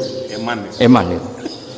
Tapi secara fikih pertanyaannya tadi, hewan yang sudah tidak punya hayatun mustaqirrah, dia hanya punya al-hayat al-ittiroriyah, dia punya harokah ittiroriyah. Dia mati kejet-kejet memang prosedur mati harus seperti itu. Mbok kecelakaan kayak apa, kalau mati kan kejet-kejet dulu. Nah ketika kejet-kejet ini pertanyaannya ini kan hidup apa mati namanya? Enggak, namanya hidup apa mati? Pas kejet-kejet itu hidup. Cara Imam Malik itu hidup. Ya sudah, kalau hidup disembelih ya halal. Karena misalnya nanti kalau nggak disembelih matinya kan 2 menit lagi, gara-gara disembelih mati sekarang. Tetap penyebab kematian itu nyembelih. Penyembelian ini sebab kematian. Tapi kalau Imam Syafi'i enggak, cara berpikir wes nemen, paling roh besok kaget langsung mati. Kalau gitu berarti kamu nyembelih barang mati. Jadi fikih itu kadang unik. Makanya ketika ngitung fikih itu unik ya. Orang keluar mani wajib apa? Mandi kan. Terus Imam Syafi'i ditanya, kenapa kalau orang kelahiran juga harus mandi? Namanya nifas. Fa innal walada waliyun munakidun. Ya anak ya mani yang menggumpal. Bedanya apa anak dengan mani itu? Jadi fikih itu ya kadang lucu, di rumah-rumah tenan juga lucu. Keluar mani wajib mandi. Berarti kalau keluar anak ya wajib mandi karena hakikatnya anak adalah mani yang mengkristal. Terus usia ono sudah didusan macam-macam itu kan hakikatnya mani. Itu fikih. Nah, terus ditanya, kenapa kalau lahir langsung mati tidak wajib disolati? Ya jawabannya Mas Syafi'i lucu. Di mana-mana sholat itu nyolati mayit. Yang namanya mayit itu pernah hidup terus mati. Kalau itu tidak mayit ya sudah. Jadi kadang, nah iya kan disebut sholat mayit. Yang namanya mayit itu apa? Pernah hidup. Nah ini kan tidak pernah hidup. Maka ya sudah seperti itu. Jadi nggak khilaf itu tidak mungkin. Nah kalau qit'atul lahmin, kalau hanya potongan daging, mungkin wah itu tidak manusia karena qit'atul lahmin. Sekarang pertanyaannya, kalau sudah berbentuk manusia meskipun tidak pernah hidup, nah ini mulai perdebatan karena melihat tidak pernah hidup itu nggak memenuhi syarat, tapi melihat ini sudah suratu adamiyin, bentuknya sudah. Nah kira-kira gitu perdebatan fikih. Makanya dulu awal mula zaman sahabat itu sudah debat. Masyhur kan, Nabi ada kontingen ke Bani Quraidah. Ya kalau kira-kira saya minta Pak Rektor kamu jangan, kalau ke Malang jangan sholat asar kecuali sampai Tuban. Sebelum Tuban ternyata matahari mau tenggelam. Terus Pak Rektor milih, wah sudah sholat di Bulu. Padahal belum Tuban. Padahal saya bilang jangan sholat asar kecuali di Tuban. Yang Pak Haris enggak, tetap sholat di Tuban meskipun matahari sudah tenggelam. Karena Nabi menyebut Tuban. Singkat cerita, zaman itu kan Bani Quraidah. La tusolliyanal asra illa fi Bani Quraidah. Kalian semua jangan sholat asar kecuali sampai Bani Quraidah. Ternyata di tengah perjalanan matahari sudah mau tenggelam, kira-kira kurang 2 menit atau 3 menit. Sahabat-sahabat, sudahlah kita sholat asar di sini. Kalau sampai sana pasti sudah tenggelam. Separuh sholat. Yang separuh enggak, kata Nabi harus di Bani Quraidah. Ya sudah nunggu di Bani Quraidah meskipun matahari sudah tenggelam. Sehingga cerita 2 kelompok ini matur, ya Rasulullah kita ngalami ini perdebatan gini-gini. Di semua riwayat di hadis-hadis sahih disebut falam yu'annif wahidan minhuma. Nabi tidak menyalahkan salah satunya atau enggak menyalahkan dua-duanya. Itu bahasa Indonesia juga ribet, yang benar gimana itu? Enggak menyalahkan salah satunya, apa enggak menyalahkan dua-duanya? Gimana bahasa benarnya? Salah satunya. Salah satunya itu dua-duanya. Ya. Enggak, kalau bahasa Indonesia tidak menyalahkan Kedua-duanya. Kedua-duanya apa salah satunya yang benar? Kedua-duanya. Kedua-duanya. Bahasa Indonesia itu ya kadang ruwet ya. Orang pinter kayak Pak Habibie itu namanya ya orang luar biasa. Nanti sekolahnya orang-orang idiot itu ya sekolahan luar biasa. Orang pinter banget bahasa Indonesianya ya luar biasa. Kalau sekolah untuk orang-orang yang idiot juga luar biasa. Jadi kalau dipuji luar biasa itu gak jelas ini luar biasa ya. Gak jelas kadang bahasa kita ini kadang ya gak jelas. Nah itu gak menyalahkan dua-duanya apa salah satunya? Keduanya, tidak menyalahkan kedua-duanya. Misalnya dibahasakan gak menyalahkan salah satunya, benar apa salah? Benar. Benar katanya sudah benar semua. Jadi itu bukti bahwa ijtihad itu boleh. Saya ulang lagi, bukti bahwa ijtihad itu boleh. Padahal ini jelas yang satu harus sholat asar padahal matahari sudah tenggelam. Makanya di antara fikih unik itu begini. Saya ulang lagi fikih unik. Saya menyaksikan betul ketika ada orang tanya Mbah Mun saya ini Kopassus. Kadang latihan itu sampai waktu zuhur habis. Saya harus bagaimana? Jawabannya Mbah Mun itu unik. Sementing ojo ngosor sholat. Engkau yojo niat jamak, atok kodok katanya. Singkat cerita terus orang ini diskusi sama saya karena ini ya alim pernah mondok. Kenapa kosor tidak boleh? Karena kosor itu ekstrim, merubah bentuk sholat dari 4 menjadi 2. Maka alasannya harus jelas. Harus jelas itu orang yang latihan di Kopassus itu kan dia sudah berasrama di situ. Berarti dia sudah tidak musafir karena asramanya di situ, sudah mukim. Kalau dia kosor itu merubah bentuk sholat dari 4 menjadi 2. Merubah itu ekstrim. Tapi kalau dia qadha itu hanya mengakhirkan sholat dari waktunya. Kira-kira kalau kamu jadi malaikat ekstrim mana? Merubah sama menunda? Ekstrim merubah kan? Karena 4 menjadi 2. Terus ojo jamak takdim tapi jamak takhir. Itu juga penting. Bagi pengkaji fikih itu penting. Kalau jamak takhir itu salah-salah sidik ora pati popo.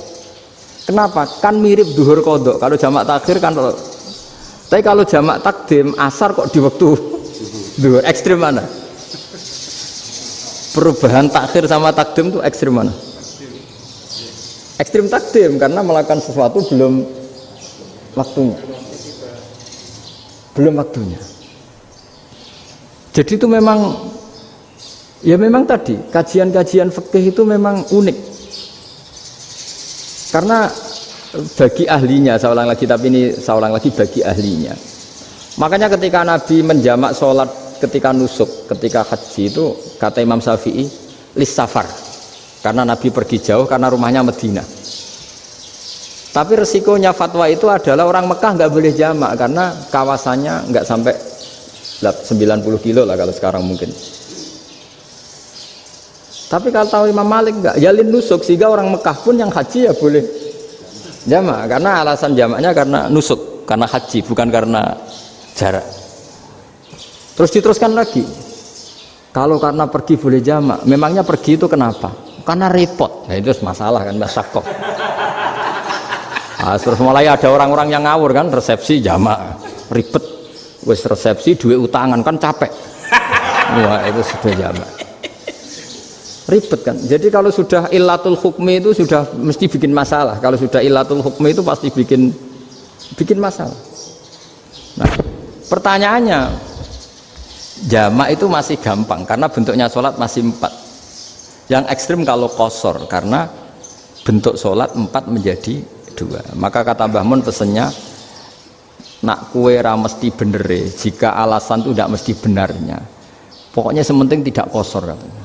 Juga tidak jamak takdim karena qasar ini kan merubah bentuk sholat kan ekstrim. Jamak takdim juga ekstrim karena mendahulukan sholat sebelum waktunya.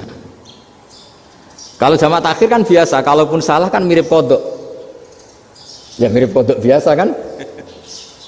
Nah ini saya cerita, jadi fikih itu bagi ahlinya itu memang punya konsekuensi yang seperti itu. Makanya pertanyaannya misalnya bagaimana hukumnya penyembelihan lewat mesin? Ya ribet kan. Bagaimana nyembelih dari apa ini? Belakang.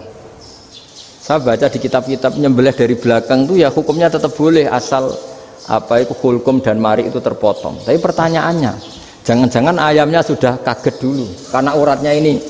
Makanya perlu ditanya ahli medis, setelah uratnya tercabut ini jangan-jangan sudah berstatus mati. Kan potensi ketika dipotong dari sini, potensi sudah berstatus mati. Makanya, nah kalau misalnya menyembelih dengan dibaca, langsung mati gimana? Itu tetap ada dokhtoh, kalau dalam bahasa fikih dokhtoh. Dia terkaget, begitu, ada dokhtoh karena nggak bisa bernafas terus mati. Berarti kelangsungannya bangkai. Jadi orang yang pengkaji fikih itu ya seperti itu, memang itu yang ditekuni. Tapi kita sebagai orang awam ya tadi.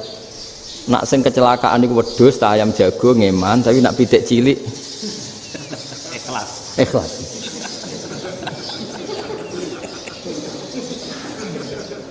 Makanya ada pertanyaan orang-orang, saya pernah ditanya itu ya bingung tenan. Gus, kalau ada orang mati oplosan misalnya, jenengan datang sholat enggak? Ya datang sholat kan, dia orang mukmin, saya tetap sholat. Kenapa? Ya kan matinya oplosan. Tapi andaikan tokoh yang mati, kamu sholat enggak? Ya sholat kan dia tokoh. Jadi ribet. Fikih itu ribet. Makanya Imam Nawawi nanti ngendikan gini. Ada orang ngundang Nabi, ya Rasulullah, saya mohon nyolati ini. Nabi tanya, punya utang enggak? Punya. Nabi, saya enggak mau nyolati mayit yang punya utang. Terus ada sahabat datang, ya Rasulullah, utang itu tak ambil alih kami. Berarti dia sudah tidak punya utang. Terus Nabi kerso nyolati. Pertanyaannya, utang itu hal yang boleh. Saya ulangi, utang itu hal yang boleh. Tapi kenapa Nabi se-ekstrim itu? Tapi ketika Nabi mau kondur itu ngendikan gini, ini PR ya bagi UMM, ini PR ya. Nabi sebelum kondur bilang gini, sallu ala sahibikum. Jong, saya tidak nyolati ini, tapi tolong ini disolati.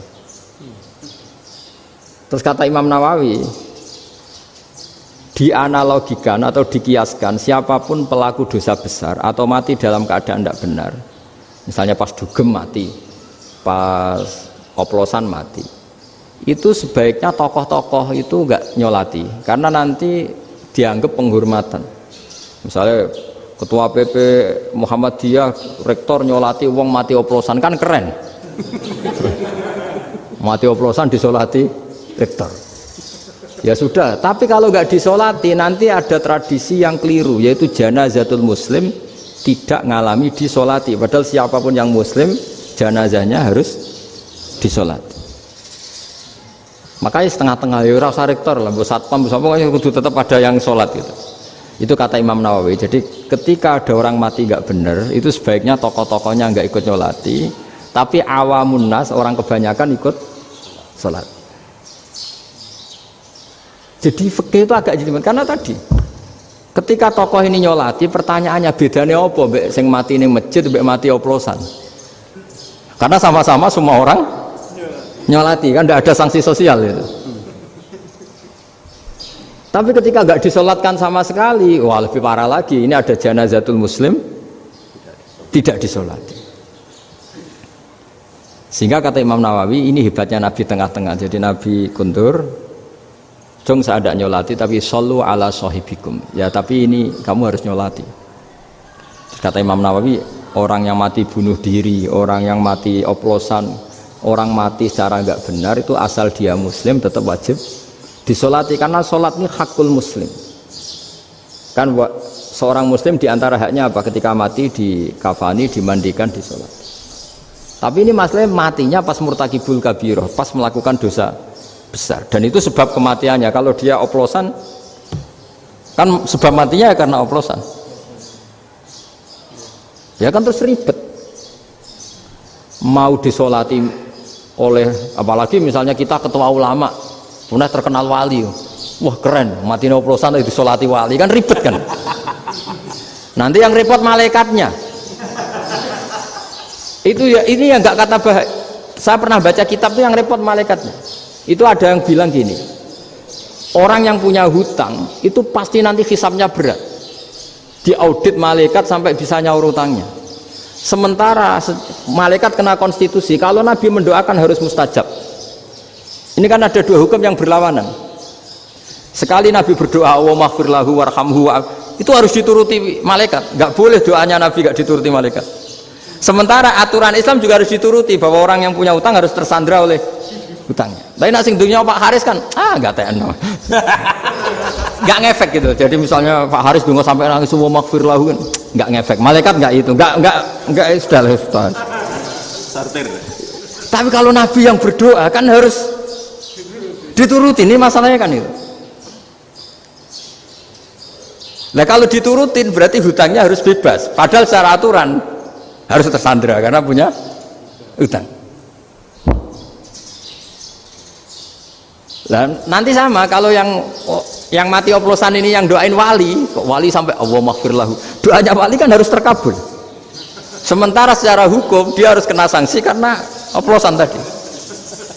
Daripada ngerepotno malaikat, sudahlah wali-wali ini tidak usah ikut nyolatin. Yang nyolati ya orang-orang nggak jelas ini, sehingga kan malaikat kan santai aja kalau mau nyeksa. Loh tapi kan sudah didoain, nggak ngefek. Karena doanya orang-orang nggak penting. Itu ada tuh di sarah Muslim itu. Di sarah Muslim di bab ketika Nabi ngintikan babu qauli Rasulullah sallallahu alaihi wasallam sallu ala sahibikum. Jadi belajar fikih itu asik ya. Karena tadi harus dipelajari. Kalau enggak ilmu ini hilang.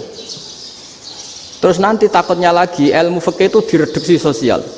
Misalnya gini, pepe wong cilik wae kiai-kiai ra gelem nyolati. Orang melihatnya ini karena yang oplosan wong cilik om larat ra disolati. Jajal bupati ya disolati, mergo amplopnya gede-gede kan terus ruwet kalau dianalisis gitu kan ruwet. Makanya kenapa saya harus ngomong fikih supaya semuanya itu enggak didudukkan urusan sosial itu. Nah kalau semuanya didudukkan sosial kan sentimennya sentimen sosial. Ribet. Padahal yang sering mati oplosan itu kan ngomong cilik gitu loh, karena tadi kalau wong sugih kan pakai whisky yang mahal yang insya Allah tidak mati kan gitu.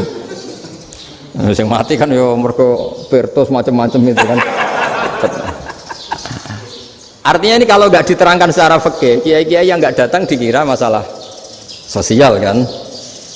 PP salam tempel era gede terus nggak datang kan terus jadi ribet. Ya makanya ini apa lewat pengajian ini supaya sampean lebih tahu ya bahwa khazanah Islam ini kata beberapa ulama kafatal linnas, maknanya semuanya, sehingga Allah akan mentakdirkan kajian Islam akan ada di seluruh dunia. Jadi kenapa IAIN marak di Indonesia, UMM, Universitas NU banyak, karena agama ini kafatal linnas, tidak miliknya orang Arab tapi milik semua. Orang alimnya juga gitu. Ketika ada liga alim seluruh dunia, itu orang Indonesia, orang Afrika, ya selalu ada orang alim yang kelas dunia. Seperti dulu ada Imam Bukhari, itu as-sakhul kutub ba'da kitabillah, kitab terbaik setelah Quran itu Bukhari, padahal dikarang oleh orang Uzbek. Kata siapa? Islam As-Sobyan, ada orang Arab ngakui kalau kitab paling sahih itu Bukhari. Mekah Madinah pun mengakui kalau kitab paling sahih Bukhari, padahal pengarangnya ada orang Arab. Orang mana? Uzbek. Imam Ghazali yang diakui seluruh dunia itu Atus itu ikut Persia, juga bukan orang Arab. Sibawayh, jadi orang Persia. Nah ini yang belum ada orang Malang ini, tinggal PR ini. Ya nyusul ya. Ya saya kira demikian. Assalamualaikum warahmatullahi wabarakatuh.